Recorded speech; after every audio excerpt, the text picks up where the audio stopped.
मुसलमान का ना भी तसव्वुर नहीं कर सकते। मैं तो ये समझता हूँ ये यहूदो नसारा के पैरोकार हैं और उन पे ये चल रहे हैं जी। आपने इसका नाम सासू कोर्ट रख दिया सुप्रीम कोर्ट के बजाय, तो ये बड़ा अजीब सा अपना नाम नहीं रखा इसका? जी, जब इसका मसला जो 60 अरब रुपए का जो केस है वो सिर्फ इमरान का नहीं है, उसमें हमारी अदलिया 100% मुलव्वस है और इन जजों ने उस वक्त अपना पेट भरा है। हमारी मज़ीद अपडेट्स हासिल करने के लिए सब्सक्राइब कर ले तशरीह न्यूज़ का यूट्यूब चैनल और लाइक कमेंट करना ना भूलिए, और फेसबुक ट्विटर पर भी हमें फॉलो कीजिए। अस्सलाम वालेकुम। धरने में इस वक्त हमारे यहाँ मौजूद है एक पाकिस्तान मुस्लिम लीग नून के बुज़ुर्ग शख्सियत। हम उनसे उनके पार्टी के बारे में मालूमात कर लेते हैं। वालेकुम अस्सलाम जी, आपका नाम? जी, मेरा नाम, मैं एक पाकिस्तान मुस्लिम लीग नून का नसा वर्कर हूँ। हारून तनोली मेरा नाम है जी। एबटाबाद से मेरा ताल्लुक है। एबटाबाद से जी। आप अकेले आए हैं या आपके साथ कुछ और भी साथी वगैरह हैं? बहुत साथी आए हैं हमारे, अल्हम्दुलिल्लाह कम से कम 400-500 बंदा हमारा एबटाबाद से आ जाए है। 400-500 बंदा सिर्फ आप एबटाबाद से? जी, एबटाबाद से। तो माशाल्लाह बड़ी तादाद में यहाँ पर मौजूद हैं आप। और कब तक यहाँ पर आप ठहरेंगे? इंशाअल्लाह ताला जिस तक सासू कोर्ट का फैसला नहीं हो जाएगा इन तक इंशाअल्लाह हम नहीं जाएंगे जी। आपने इसका नाम सासू कोर्ट रख दिया सुप्रीम कोर्ट के बजाय, तो ये बड़ा अजीब सा अपना नाम नहीं रखा इसका?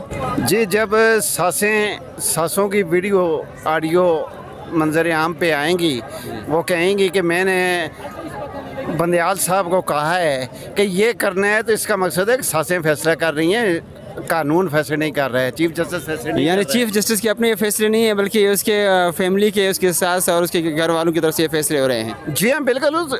लेकिन जी, अब जिस वक्त कोई मुजरम आता है अदालत में, आज दिन तक मैंने नहीं सुना है, मेरी 64 साल एज हो गई है, कि कोई मुजरम जब अदालत में आए तो जस्टिस उसको कहे कि आपके आने से मुझे बड़ी खुशी हुई है। इसका मकसद है कि 18 अरब रुपए का जो केस है वो सिर्फ इमरान का नहीं है, उसमें हमारी अदलिया 100% मुलव्वस है और इन जजों ने उस वक्त अपना पेट भरा है। नाज़रीन, आप देख रहे हैं कि बुज़ुर्ग शख्सियत के जो ख़यालात हैं कि ये सिर्फ़ और सिर्फ इमरान खान की अपनी वो करप्शन नहीं है, बल्कि इसके साथ हमारे अदलिया के भी कुछ अफराद मौजूद मुलविस हैं। बल्कि आप क्या समझते हैं कि ख़ुद चीफ जस्टिस साहब भी इसका हिस्सा है? चीफ जस्टिस का पूरा ग्रुप है, 3 का जो टोला है उसका क्या काम है? नवाज शरीफ ने क्या कसूर किया था जो है इन्होंने उस वक्त सलेशियन माफिया और पता नहीं क्या क्या गबा दिए थे इमरान को? तो कह रहे हैं बहुत वेलकम जी, आपके आने से हमें बड़ी खुशी हुई है। और नवाज शरीफ साहब को तो इन्होंने इसलिए निकाला था क्योंकि उन्होंने अपने बेटे से तनख्वाह नहीं ली थी, और इन्होंने सिर्फ 60 अरब रुपए अलकादर ट्रस्ट के नाम पे जो करप्शन वगैरह इसके ऊपर आ रहा है, इल्ज़ाम आ रहा है। तो आप क्या समझते हैं, इसके अलावा और भी इन्होंने कुछ और करप्शन की होगी या सिर्फ ये 60 अरब है? जैसे 5-5 कैरेट की जो है अंगूठियाँ मांगने वाले, तो आज वो बहुत परसा लेडीज़ है, उसका तो इमरान खान कहते हैं जी कि वो घरेलू खातून है। वो भाई वो कौन सी घरेलू खातून है जो 5 कैरेट की अंगूठियाँ मांग रही थी अपना बेरिया टाउन वालों से? तो उस वक्त तो बड़ी परसा थी, उस वक्त वो पारसा है क्योंकि 5 कैरेट की अंगूठी मांगती है ना। तो नवाज शरीफ ने तो अपने बेटे से तनख्वाह नहीं लेकर आज जलीलो ख्वार किया है इन्होंने।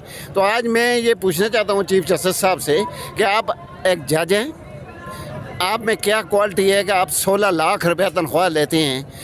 आपकी ये अदालत 140 नंबर पे है, जो कुफर की अदालतें हैं वो पहले नंबर पे हैं, और पाकिस्तान की मुस्लिम लीग अपना मुसलमानों की जो अदालत है वो 140 नंबर पे है। उसकी वजह यही है कि इधर जस्टिस भगवंत दास से रह कर गए हैं, उनके फैसले आज भी सुप्रीम कोर्ट में बोलते हैं वो गैर मुस्लिम थे, लेकिन हम उसकी आज भी दिली कदर करते हैं कि वो कम से कम उन्होंने जो फैसले दिए थे वो फैसले थे।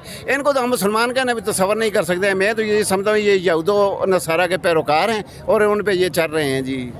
आपने देख लिया कि इस वक्त यानी पाकिस्तान के अदलिये पे हमारे आवाम का जो एतमाद है वो किस हद तक है कि यानी मिसालें दो जी हमारी इस बुजुर्ग शख्सियत ने कि भगवान दास जो एक गैर मुस्लिम था और उसके फ़ैसले जो है ना अब भी हमारे लिए यानी काबिल फ़ख्र हैं, और बंदयाल साहब के जो फ़ैसले हैं इस पर पूरी कौम इस वक्त इस्लामाबाद में एहतजाज कर रहा है।